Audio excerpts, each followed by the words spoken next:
Okay, a second use case for the friend attributes could be in the case where, let's imagine we have a job that takes a long time relatively.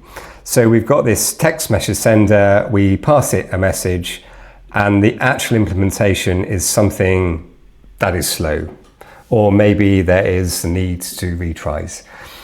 So we don't want to call this directly from application code. What we would probably do is we'd have something like a text message gateway with a send message method, and you pass it the message you want to send. And behind the scenes, this would add that we need to send this message to a queue, pretty standard stuff. And then we have some other code here, which is a text message queue processor, and that will take whatever's on the queue, in this case, a message, and it will take it off the queue, and then it will call the text message sender send message. So this is some kind of queue processor logic. This is kind of out of band, so it doesn't really matter how long this takes, but we certainly don't want to, from normal application code, call something that could take, even half a second.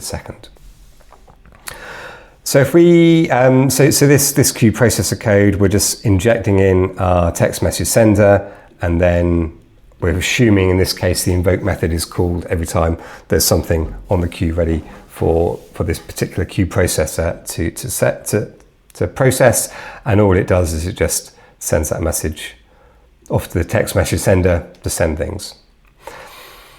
So if we look at some demo code, let's imagine we inject in both the text message sender, which is the thing that actually sends the code, and the text message gateway. So our first method, we're doing the correct thing. We're saying I want to send a text message, so we pass that to the queue, which is done by the text message gateway. That pops it on the queue, and then some other code will take it off the queue and pass it to the text message sender. And in this method, we are attempting to send the text message directly. And we don't want to do this because this is potentially a slow process. There might be retries.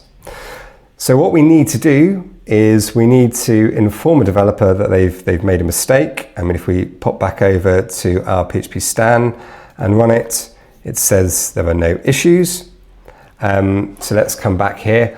What we can do is in our text message sender, what we can do is we can either add a friend attribute to the send message method, or in this case, we could even add it onto the whole class. I'm just going to show you this. If the code is like this, there isn't really a correct answer here.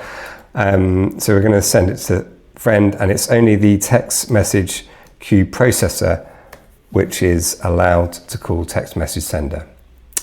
So we're basically saying, for the text message sender, my friend is text message queue processor, so only code within text message queue processor. If we add it on at a class level, this means if there were more than one method, any number of methods in here, they can only be called from the text message queue processor.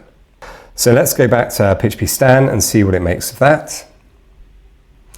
And then we have a problem here. It's saying that the text message sender send message cannot be called from the demo code. It can only be called from one of its friends, in this case, text message queue processor. So this is another example where the friend attribute is very useful.